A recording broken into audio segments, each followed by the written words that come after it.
ஈஸியாக சயின்ஸை எப்படி கற்றுக்கலாம் அப்படின்றது தான் நம்ம வீடியோவில் பார்க்க போகிறோம். ஸோ இப்போ தான் என்னுடைய சேனலை ஃபஸ்ட் டைம் பார்க்குறீங்க அப்படின்னா சப்ஸ்கிரைப் பண்ணிக்கோங்க, பெல் பட்டனை கிளிக் பண்ணிக்கோங்க. ஸோ என்னுடைய அப்டேட்டட் வீடியோஸ் எல்லாமே உங்களுக்கு கிடைக்கும். ஃபோர்ஸ்னால் என்ன தெரியுமா? What you mean by force children? It is a push or pull. So ஏதாச்சும் ஒரு பொருளை நம்ம தள்ளி விடுறோம், இல்லை ஏதாச்சும் ஒரு பொருளை இழுக்கிறது by applying our energy.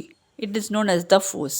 The force பார்த்தீங்கன்னா it is present everywhere and we use force in our daily life. So இந்த கதவை இழுக்கிறது, கதவை சாத்துறது, இப்போ கேரம் போர்ட் காயின்ஸை கிளிக் பண்ணுறது, ஸோ எல்லாத்துக்குமே we need a force. So ஒரு பேட் பால் வச்சு விளையாடுறது, கிரிக்கெட் விளையாடுறது, ஃபுட்பால் விளையாடுறது, ஏதாச்சும் ஒரு பொருளை தள்ளுறது, ஸோ இதெல்லாமே ஃபோர்ஸ் தான். நம்ம லாஸ்ட் வீடியோலேயே நான் எஃபெக்ட்ஸ் ஆஃப் ஃபோர்ஸ் பற்றி சொல்லியிருக்கேன் உங்களுக்கு. ஸோ ஃபோர்ஸ் என்ன அப்படின்னா, it can make a stationary object move. It can change the speed of one moving object and then it can stop a moving object and then it can also change the direction of a moving object and not only that it will change the shape of an object also. So அதுதான் effects of force. So இந்த வீடியோவில் நம்ம பார்க்க போகிறது what are the different types of force அப்படின்னு பார்க்க போகிறோம். So contact force பற்றி ஃபஸ்ட் பார்க்கலாம். ஸோ காண்டாக்ட் ஃபோர்ஸ்னால் என்ன? ஏதாவது ஒரு டூ ஆப்ஜெக்ட்ஸ் ஃபிசிக்கலாக when they come in contact with each other, அப்போ ஒரு ஃபோர்ஸ் எக்ஸர்ட் ஆகும். That is known as the contact force. அதில் பார்த்தீங்கன்னா muscular force and then frictional force.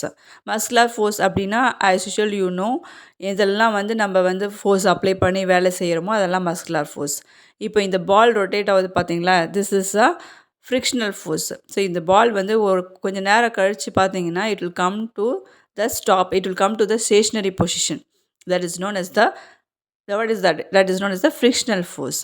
So there are two types of forces. Contact force பார்த்தீங்கன்னா muscular force and the frictional force.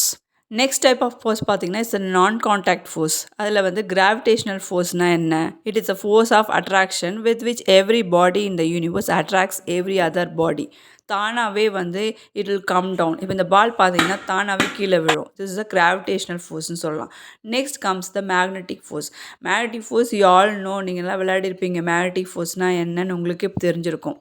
Force between a magnet and a magnetic substance, அதுதான் magnetic force children. Next we are going to see about the electrostatic force. இதுவும் ஒரு நான் contact force தான். So நீங்கள் ஒரு பலூனை நல்லா ஏதாச்சும் ஒரு ஆயிலில் ரப் பண்ணிவிட்டு ஒரு பிட்ஸ் ஆஃப் பேப்பர் கிட்ட வச்சிங்கன்னா it will attract the papers. This also you can experiment in your how's it self.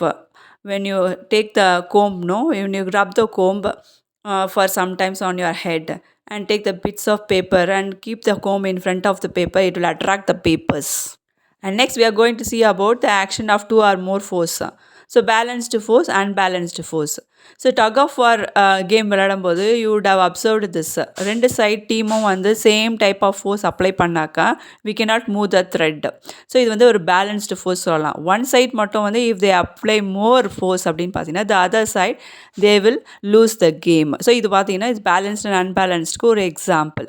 Similarly பார்த்தீங்கன்னா இப்போ அன்பேலன்ஸ்டு ஃபோர்ஸ் அப்படின்னா என்னென்னா ஆப்போசிட் சைட் ஃபோர்ஸ் அப்ளை பண்ணாமல் இருந்தாக்கா it is the unbalanced force. So எந்த டைரெக்ஷனில் நீங்கள் ஃபோர்ஸ் அப்ளை பண்ணுறீங்களோ அந்த சேம் டைரெக்ஷனில் the object will move. How we can measure the force children? Using a spring balance. This spring balance is used to measure the force acting on an object. ஜென்ரலாக பார்த்தீங்கன்னா இதை வெயிட்டை measure பண்ணுறதுக்கு use பண்ணலாம்.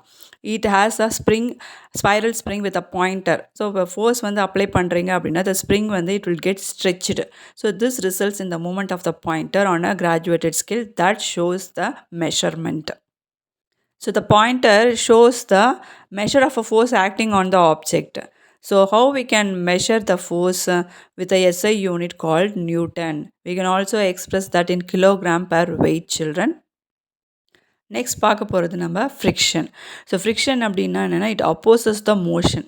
So எதெல்லாம் இந்த friction cause பண்ணோன்னு பார்த்தீங்கன்னா it slows down the and stop a moving object children. And then ஒரு ஸ்டேஷனரி ஆப்ஜெக்டை மூவ் பண்ணுறதுலேருந்து தடுக்கும். And it causes wear and tear and it produces heat. So அதாவது எந்தெந்த ஃபேக்டர்ஸ்லாம் இந்த ஃப்ரிக்ஷனை காஸ் பண்ணணுன்னு பார்த்தீங்கன்னா nature and mass of a body. So இதுலேருந்து என்ன தெரியுது? ஃப்ரிக்ஷன்னா என்ன அப்படின்னா, it is the force that opposes the motion. அதாவது மூவ்மெண்ட்டை வந்து அப்போஸ் பண்ணுறது தான் வந்து ஃப்ரிக்ஷன் அப்படின்னு சொல்லலாம். When two surfaces in contact move or tend to move with respect to each other.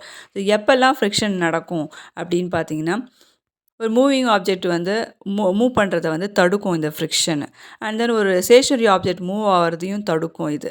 அதே மாதிரியே வேர் அண்ட் டியர் காஸ் பண்ணும். Friction also produces heat children. So இதெல்லாம் தான் நடக்கும்போது அந்த இடத்துல வந்து ஃப்ரிக்ஷன் நடக்குது அப்படின்னு நம்ம சொல்லலாம். ஸோ எப்போல்லாம் ஃப்ரிக்ஷன், அதாவது எந்தெந்த ஃபேக்டர்ஸ் அஃபெக்ட் பண்ணோன்னா நேச்சர் அண்ட் மாஸ்ன்னு சொன்னேன். ஸோ அந்த சர்ஃபேஸ் வந்து இர்ரெகுலராக ரஃப்பாக இருந்தது அப்படின்னா அந்த இடத்துல வந்து friction will be more, greater friction will be more. ஸ்மூத்தாக அப்படி இருக்குது அப்படின்னா friction will be very less children. So நம்ம 2 கைகளை வந்து இப்போ இந்த மாதிரி ரப் பண்ணாக்கா heat will be produced due to friction. Next is types of friction, children. Static friction, sliding friction, rolling friction, and then fluid friction. Friction at rest is static friction. Friction on sliding is called sliding friction. So static friction na enna? So if you see this ball, no, it is moving, it is rotating, and then it comes to rest after some time. So அதுக்கப்புறமா பார்த்தீங்கன்னா அது வந்து ரெஸ்ட்லேயே இருக்கும். So இந்த மாதிரி ஒரு friction வந்து acting on an object at rest அப்படின்னு நின்றுக்கிட்டு பார்த்தீங்களா, அதுதான் வந்து static friction. Understood children what is static friction அப்படின்றது. நெக்ஸ்ட் பார்த்தீங்கன்னா இது வந்து ரோலிங் ஃப்ரிக்ஷன். ஸோ இவர் வந்து அந்த உடன் லாகை வந்து புஷ் பண்ணுறாரு. He is applying some force and it is rolling. So இதை வந்து கொஞ்ச நேரம் ஃபோர்ஸ் அப்ளை பண்ணோன்னா அது ரோல் ஆகிட்டே இருக்கும். ஸோ ரோல் ஆகும்போது there will be some friction, slowly it will coming. So the roll ஆகும்போது there will be some friction, that is known as the rolling friction. The force acting when an object rolls over the surface of another, that is known as the rolling friction. Next is sliding. So இது நீங்கள் push பண்ணுறதை stop பண்ணிங்கன்னா the book is coming to rest. So if you see the order will be like this. Next is fluid friction. So liquids and gases together are called fluids அப்படின்னு நீங்கள் lower கிளாஸ்லேயே படிச்சிருப்பீங்க. So இப்போ aeroplane has to move அப்படின்னா it has to overcome air drag. Similarly ship has to overcome friction due to water. So இந்த மாதிரி friction in air and water நடக்குது பார்த்தீங்களா, இதுதான் வந்து fluid friction children. So ship and aeroplane பார்த்தீங்கன்னா they will have a streamlined body. So இந்த streamlined body தான் என்ன பண்ணணும்னா it will overcome the friction due to the air and water when they move children. That's about the fluid friction. Next is advantages of friction like writing, movement of wheel on the road. Like this, so many examples we experience in our daily life that is mainly due to force and friction, children. So look at the matchstick burning. When we strike a matchstick, no, it is also a friction between the matchstick head and the lightning surface. And when we walk. So இந்த video உங்களுக்கு யூஸ்ஃபுல்லாக இருக்குது அப்படின்னு நீங்கள் நினச்சிங்கன்னா கண்டிப்பாக ஒரு like கொடுங்க, ஒரு கமெண்ட் போடுங்க, சப்ஸ்கிரைப் பண்ணுங்கள், உங்கள் ஃப்ரெண்ட்ஸ் எல்லாருக்கும் ஷேர் பண்ணுங்கள். தேங்க்யூ.